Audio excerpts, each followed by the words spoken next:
ମୋର ନାଁ ସୁମନ ମିଶ୍ର। ମୋ ଘର କେଉଁଝର। ମୁଁ ଆଜି ମୋ ଅନୁଭୂତିର ଗୋଟିଏ ଘଟଣା କହିବାକୁ ଯାଉଛି। ଏହା ଗଲା ବର୍ଷ ମାର୍ଚ୍ଚ ମାସ 19 ତାରିଖ ରାତିର ଘଟଣା। ଏବେ ବି ସେହି ରାତିର ଘଟଣା ମନେ ପଡ଼ିଲେ ମୋ ଦେହ ଡରରେ ଥରି ଉଠେ।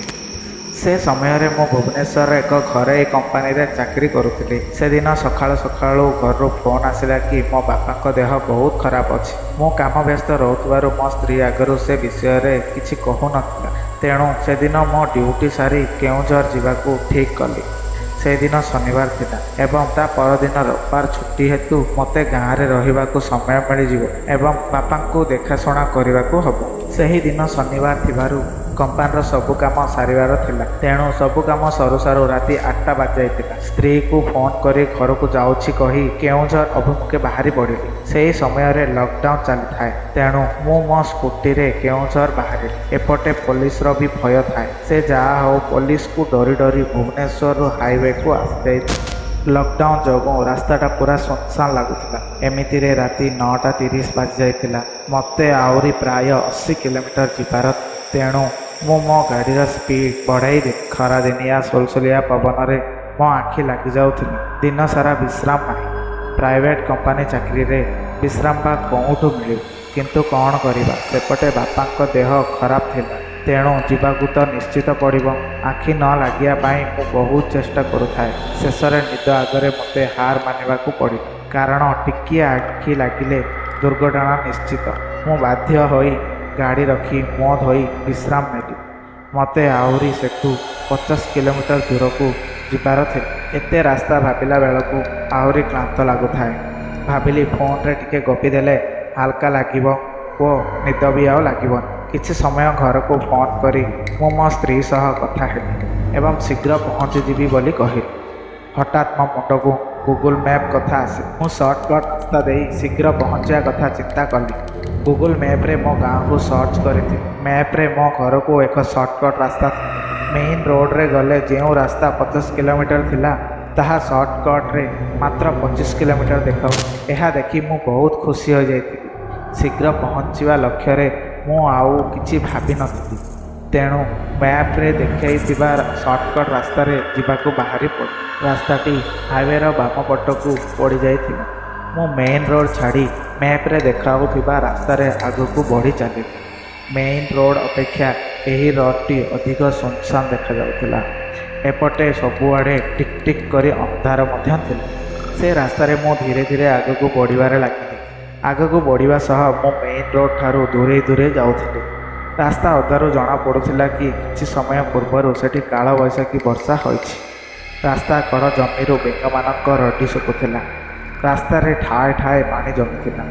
ରାସ୍ତା ବି ସେମିତିରେ ଭଲ ନଥିଲା। ମୋ ମୋବାଇଲର ଚାର୍ଜ କମ୍ ଥିବାରୁ ମୋର ମୋବାଇଲକୁ ରଖିଦେଲି। କାରଣ ଦରକାର ସମୟରେ କାହାକୁ କଲ୍ କରିବା ପାଇଁ ଚାର୍ଜ ବଞ୍ଚିବ ନାହିଁ। ଧୀରେ ଧୀରେ ରାସ୍ତାର ଚଉଡ଼ା କମିବାକୁ ଲାଗିଲା ଏବଂ ଲମ୍ବା ଲମ୍ବା ଗଛ ସବୁ ଦେଖାଗଲା। ସେତେବେଳେ ମୋ ଆଖି ପାଖରେ କୌଣସି ବି ଗାଁ ଦେଖିବାକୁ ପାଉନଥିଲି। ଦେଖୁ ଦେଖୁ ସେହି ଜମି ରାସ୍ତାଟି ଜଙ୍ଗଲ ରାସ୍ତାରେ ପରିଣତ ହୋଇଗଲା। ମୋତେ ସନ୍ଦେହ ହେବାରୁ ମୁଁ ଗୁଗୁଲ୍ ମ୍ୟାପ୍କୁ ଦେଖିବା ପାଇଁ ମୋବାଇଲ ବାହାର କଲି। କିନ୍ତୁ ଦୁର୍ଭାଗ୍ୟବଶତଃ ସେଠାରେ କୌଣସି ବି ନେଟୱାର୍କ ଆସୁନଥିଲା। କ'ଣ କରିବି ବୋଲି ମୁଁ ଜମାରୁ ଜାଣିପାରୁନଥିଲି। ବିନା ଗୁଗୁଲ୍ ମ୍ୟାପ୍ରେ ଏପରି ଅନ୍ଧ ଭାବରେ ଆଗକୁ ବଢ଼ିବା ବି ଠିକ୍ ନଥିଲା। ମୁଁ ସେ ରାସ୍ତାରେ ପ୍ରାୟ 15 କିଲୋମିଟର ଆଗକୁ ଆସିସାରିଥିଲି। ତେଣୁ ପଛକୁ ଫେରି ପୁଣି ମେନ୍ ରୋଡ଼କୁ ଗଲେ ଆହୁରି ସମୟ ଲାଗିବ। ତେଣୁ ସେହି ରାସ୍ତାରେ ଆଗକୁ ବଢ଼ିବା ପାଇଁ ମୁଁ ନିଷ୍ପତ୍ତି ନେଲି। ଗାଡ଼ି ସେମିତି ସେହି ଜଙ୍ଗଲରେ ଆଗକୁ ବଢ଼ୁଥାଏ। ଲମ୍ବା ଲମ୍ବା ଗଛରୁ ଜଣାପଡ଼ୁଥିଲା କି ଏହି ଜଙ୍ଗଲଟି ବହୁତ ପୁରୁଣା। କିଛି ସମୟ ସେମିତି ଆଗକୁ ବଢ଼ିବା ପରେ ମୋର ଅନୁଭବ ହେଲା କି ମୋର ଗାଡ଼ିର ପଛ ଚକାରେ କିଛି ଅସୁବିଧା ଅଛି। ଗାଡ଼ି ରଖି ଦେଖିଲା ବେଳକୁ ମୁଁ ଯାହା ଅନୁମାନ କରୁଥିଲି ସେୟା ହିଁ ହୋଇଥିଲା। ପଛ ଚକା ସେତେବେଳକୁ ପଙ୍କଚର ହୋଇଯାଇଥିଲା। ମଝି ଜଙ୍ଗଲରେ ମୁଁ ସମ୍ପୂର୍ଣ୍ଣ ଭାବରେ ନିରୁପାୟ ହୋଇଯାଇଥିଲି। ଏହି ପଙ୍କଚର ଚକା ସହିତ ଗାଡ଼ି ଚଲେଇ ସେଠାରୁ ବାହାରିବାର ଥିଲା। କେମିତି କରି ମୁଁ ସେ ରାସ୍ତାରେ ଗାଡ଼ି ଚଲେଇ ଆଗକୁ ବଢ଼ିଲି। ସେହି ସମୟରେ ସେହି ରାସ୍ତା ଦେଇ ଗାଡ଼ି ଚଲେଇବାକୁ ବହୁତ ଅସୁବିଧା ହେଉଥାଏ। ମୁଁ ସେହି ରାସ୍ତାରେ ଗଲାବେଳେ କିଛି ଦୂରରେ ଜଙ୍ଗଲୀ କୁକୁରମାନଙ୍କୁ ଭୋକୁଥିବାର ଦେଖିଲି। କୁକୁର ଗୁଡ଼ାକ ଗୋଟିଏ ଜାଗା ଘେରି ଝୁଙ୍କୁଥିଲେ ଏବଂ ବିନା କାରଣରେ ଶୂନ୍ୟରେ ତା ପଛରେ ଗୋଡ଼ାଉଥିଲେ। ଲାଗୁଥିଲା ଯେମିତି କିଛି ଅଦୃଶ୍ୟ ଜିନିଷ ସେଠାରେ ଅଛି, ଯାହାକୁ କୁକୁରମାନେ ପସନ୍ଦ କରୁନାହାନ୍ତି। ମୁଁ ଥରେ ବହିରେ ପଢ଼ିଥିଲି କି କୁକୁରମାନେ ଅଦୃଶ୍ୟ ଜିନିଷ ଦେଖିପାରନ୍ତି ବା ଅନୁଭବ ମଧ୍ୟ କରିପାରନ୍ତି। ଏମିତି ବି ହୋଇପାରେ ସେମାନେ ନିଜ ନିଜ ଭିତରେ ଭୋକାଭୋକି ହେଉଥିବେ। ତେଣୁ ମୁଁ ଏ ବିଷୟରେ ବେଶୀ କିଛି ନ ଭାବି ସେମାନଙ୍କ ପାର୍ଶ୍ୱ ଦେଇ ଆଗକୁ ବଢ଼ିଗଲି। ବେଶ କିଛି ଦୂର ଯାଇଛି କି ନାହିଁ ମୋ ଗାଡ଼ିର ଷ୍ଟାର୍ଟ ବନ୍ଦ ହୋଇଗଲା। ବୋଧେ ହୁଏ ପଞ୍ଚର ଚକାରେ ଗାଡ଼ି ଚଲାଇବା ହେତୁ ଇଞ୍ଜିନ୍ ଉପରେ ପ୍ରେସର ପଡ଼ୁ, ସେଇଥିପାଇଁ ମୁଁ ଗାଡ଼ି ଷ୍ଟାର୍ଟ କରିଲି। 2ରୁ 3 ଥର ଚେଷ୍ଟା ପରେ ମଧ୍ୟ ଗାଡ଼ି ଷ୍ଟାର୍ଟ ହେଉନଥିଲା। ବିନା ଗାଡ଼ି ଲାଇଟ୍ରେ ଟିକ୍ ଟିକ୍ ଅନ୍ଧାରରେ କିଛି ବି ଦେଖାଯାଉନଥିଲା। ଭାଗ୍ୟକୁ ଗାଡ଼ିଟି ଷ୍ଟାର୍ଟ ହୋଇଗଲା। ଗାଡ଼ି ଆଗକୁ ବଢ଼ିଲା। କିଛି ସମୟ ଯାଇଛି କି ନାହିଁ ଗାଡ଼ିଟି ପୁଣି ଷ୍ଟାର୍ଟ ବନ୍ଦ ହୋଇଗଲା। ହଠାତ୍ ମୋ ପାର୍ଶ୍ୱ ଦେଇ ଜଙ୍ଗଲୀ କୁକୁରମାନେ କୌଣସି ଅଦୃଶ୍ୟ ଜିନିଷ ପଛରେ ଘୋଡ଼େଇ ଘୋଡ଼େଇ ଗଲେ ଏବଂ ଯାଇ ଗୋଟିଏ ଗଛ ତଳେ ରହିଗଲେ। ଲାଗିଲା ଯେମିତି ଗୋଟିଏ ଜିନିଷ ଗଛ ଉପରକୁ ଏକାଥରକେ ଚଢ଼ିଗଲା। ଏଥର କୁକୁରମାନେ ଉପରକୁ ଚାହିଁ ଭୋକିବାକୁ ଲାଗିଲେ। ଉପର ଡାଳରୁ ଏମିତି ଲାଗୁଥିଲା ଯେମିତି କିଛି ଚାଲିବା ପାଇଁ ଚେଷ୍ଟା କରୁଛି। ସେହି ଅଦୃଶ୍ୟ ଜିନିଷଟି ଏ ଗଛ ଡାଳରୁ ସେ ଗଛ ଡାଳକୁ ଡେଉଁଥିଲା। ସେ ଯୁଆଡ଼େ ଯାଉଥିଲା କୁକୁରମାନେ ବି ସେଇ ଦିଗରେ ଗୋଡ଼ଉଥିଲେ। ମୋତେ ସେତେବେଳକୁ ଟିକେ ଟିକେ ଭୟ ବି ଲାଗେ ଏବଂ ଏହା କୌଣସି ମଣିଷର କାମ ନୁହେଁ ବୋଲି ମୁଁ ଜାଣିସାରିଥିଲି। ତେଣୁ ମୁଁ ମୋ ମୋବାଇଲ ଫ୍ଲାସ୍ ଲାଇଟ୍ ଅନ୍ କରି ଏବଂ ଗାଡ଼ିଟି ଷ୍ଟାର୍ଟ ଅବସ୍ଥାରେ ସେଠାରେ ଛାଡ଼ି ଖାଲି ପାଦରେ ସେଠାରୁ ଦୌଡ଼ିବାକୁ ଲାଗିଲି। ମୁଁ ଦୌଡ଼ିବାର ସହିତ ସେ ଅଦୃଶ୍ୟ ଜିନିଷଟି ମୋ ମୁଣ୍ଡ ଉପରେ ଡାଳକୁ ଡାଳ ଡେଇଁ ଡେଇଁ ମୋ ସାଥିରେ ଆସୁଥିଲା ଏବଂ ଜଙ୍ଗଲୀ କୁକୁରମାନେ ତା ପଛରେ ଗୋଡ଼େଇ ଗୋଡ଼େଇ ଆସୁଥିଲେ। ମୁଁ ଯାହା ଭାବୁଥିଲି ସେୟା ହିଁ ଥିଲା।